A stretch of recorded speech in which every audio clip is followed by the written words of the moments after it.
Good morning साथियों, आप सभी का स्वागत है हमारे इस प्यारे चैनल डू फॉर क्यू पर। आज हम लोग एक बहुत ही इंपॉर्टेंट क्वेश्चन करने वाले हैं जो काफी कॉन्सेप्चुअल है ना, ध्यान समझना। इसी तरह का सेम क्वेश्चन मैंने पिछला वीडियो में भी आप लोगों को बताया था। खैर देखते हैं कि प्रत्यावर्ती धारा के अर्ध चक्र का औसत मान निकालना है। ठीक है, प्रत्यावर्ती धारा के अर्ध चक्र का औसत मान। तो प्रत्यावर्ती धारा क्या होता है? तो हमारा प्रत्यावर्ती धारा कुछ इस तरह चलता है, ठीक है, ऐसे। तो हमको निकालना है प्रत्यावर्ती धारा का अर्ध चक्र का औसत मान। तो यहां से यहां तक का, ठीक है ना। तो पूरा एक चक्कर पूरा करने में t समय लगाता है, तो आधा चक्कर पूरा करने में t/2 समय लगाएगा। बात समझ में आ गई। और प्रत्यावर्ती धारा क्या होता है? तो प्रत्यावर्ती धारा का मान होता है I बराबर I0 sin ओमेगा t।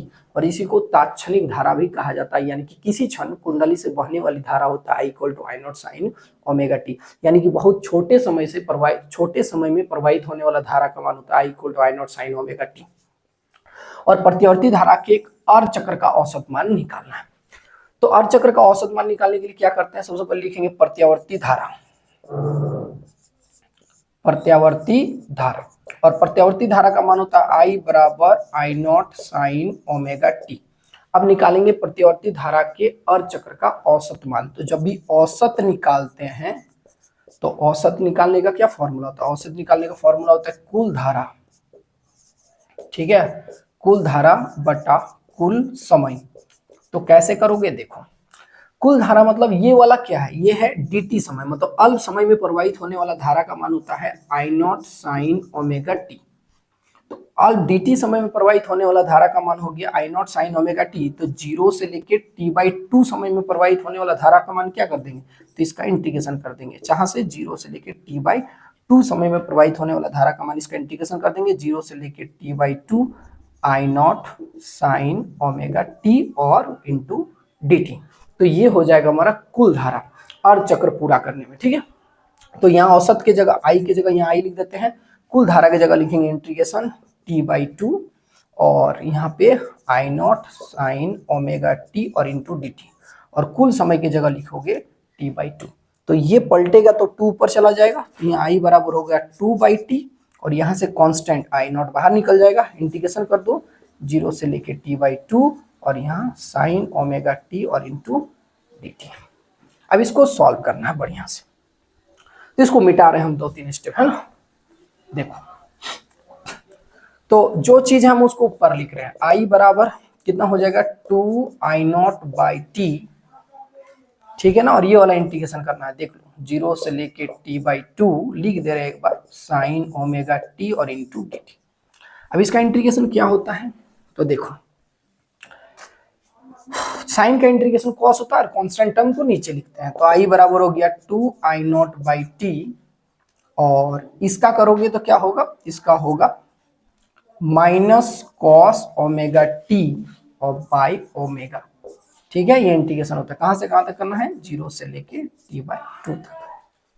अब इसको सॉल्व करो बढ़िया से। तो पता है जब भी हम लोग लिमिट पुट करते हैं तो अपर लिमिट को ऊपर में, फिर माइनस देते हैं, फिर लोअर लिमिट पुट करते हैं t के जगह। तो I बराबर कितना हो जाएगा 2I0/t, यहाँ लिखेंगे माइनस कॉस ओमेगा और t के जगह t/2 और बाई क्या होगा? ओमेगा, ठीक है। माइनस रहेगा और एक फॉर्मूला इसमें ही माइनस है, तो माइनस कॉस और इसकी जगह लोअर लिमिट, तो लोअर लिमिट मतलब ओमेगा और इंटू 0 और बाई ओमेगा। ऐसे समझ में आ गया। अब ऐसे सॉल्व करेंगे। अच्छा, ओमेगा इक्वल टू कितना होता है? तो ओमेगा इक्वल टू होता है 2π न्यू और न्यू के जगह लिखते हैं 1/t, तो मतलब 2π/t, 2π/t, ठीक है, 2π/t। सॉल्व करेंगे, I बराबर हो गया 2I0/t और यहाँ पे माइनस कॉस ओमेगा की जगह 2π/t और यहाँ t/2 और नीचे में ओमेगा है तो लिख दो, चाहो तो 2π/t लिख सकते हो, लिख देते हैं हम 2π/, माइनस माइनस प्लस हो जाएगा।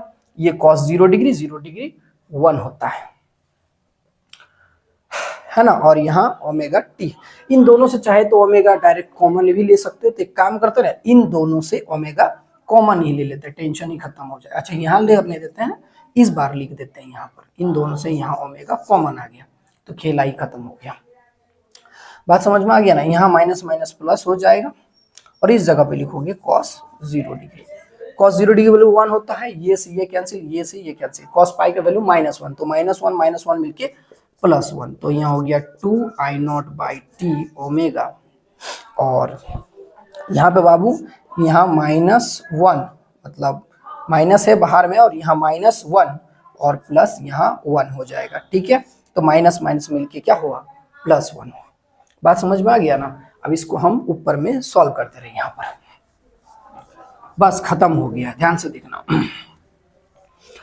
तो बहुत सिंपल चीज है। अब क्या करना है, आई बराबर क्या करना है, यहाँ लिखना 2I0 और बाई यहाँ t इंटू ओमेगा की जगह फिर से पुट करोगे 2π/t, ये से ये खत्म, 2 से 2 खत्म।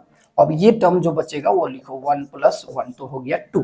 तो आई बराबर मेरे पास कितना आया बाबू, I0/π और इंटू आ गया 2। तो सॉल्व जब करें इसको तो आई बराबर आ रहा है 2I0/π। तो ये अर्ध चक्र के लिए है, प्रत्यावर्ती धारा के अर्ध चक्र का औसत मान इतना होता है। मतलब यहाँ पर आ गया 2I0/π। तो जब अगला अर्ध चक्र चलेगा तो इसका फेज पलट जाएगा, तो डायरेक्शन बदल जाएगा, तो आएगा -2I0/π। और इसी तरह अगर प्रत्यावर्ती धारा का औसत मान निकालना है पूर्ण चक्कर के लिए, तो पूर्ण चक्कर के लिए तो अगला आधा चक्कर के लिए, ये वाला कौन सा चक्र के लिए आया, ये वाला के लिए आया, और इसके बाद वाला जो लिखने वाले हैं वो किस तरह आएगा, ये वाला आएगा, ठीक है ना। तो इसके लिए क्या होगा, आई बराबर -2I0/π, यानी कि बाकी और चक्र का औसत मान इतना होगा। तो इसी तरह अगर प्रत्यावर्ती धारा के एक पूर्ण चक्र का औसत मान निकालना है, तो पूर्ण चक्र का औसत मान निकालने के लिए क्या लिखोगे, 2I0/π और -2I0/π, तो कट के हो जाएगा 0। तो प्रत्यावर्ती धारा के एक पूर्ण चक्कर का औसत मान क्या होता है, 0 होता है। प्रत्यावर्ती धारा का फॉर्मूला I बराबर I0 sin ओमेगा t, ठीक है। एक एग्जाम में वो क्वेश्चन है बहुत फेमस है, ठीक है, ये तो समझ में आ गया ये फॉर्मूला यार। अच्छा एक बात और याद रखना, इसका जो वैल्यू आया I बराबर है ना 2I0/π, समझ में आ गया। इसको जब सॉल्व करते हैं ना बाबू, तो सॉल्व करके आता है 0.367I0। तो ये वैल्यू भी याद रख लेना, क्योंकि उसको सॉल्व करोगे ना, 2 मतलब I बराबर 2π और इंटू I0, इसको जब सॉल्व करेंगे तो ये वैल्यू निकल के आएगा, जो कि याद रखना है एग्जाम के पॉइंट ऑफ व्यू के लिए, ठीक है।